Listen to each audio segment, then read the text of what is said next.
Nola da jokalari profesional baten egunerokotasuna?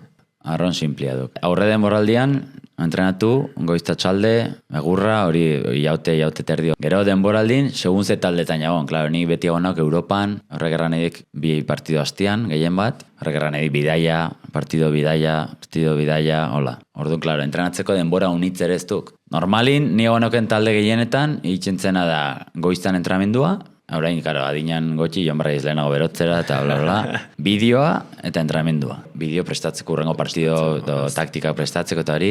Blokeken adibidez, zaten zen, amarrako eta kuarta marterdi bideo. Ordu bat hola, amekaterritatik, ordu bat erdik arte bi ordu entrenamiento, fisio ez dakize, pues hori, ni batenek hemen goizko beheztan, eta bi ordu arte pabelloni, más o menos hola. Bino nola izaten da igual partido egunak? Ni adibidez, oain bati rutina batzu, pues jakitzen hau goiz samar, egun lasaia izaten duk. Batez ea itzen gaitukenen barandu, batzen itzen gaituk zortziterretan atxalden, eta egun luzia izaten duk, baina lasaia, ez ezin duk hau nintzen, deskantzatu gara duk.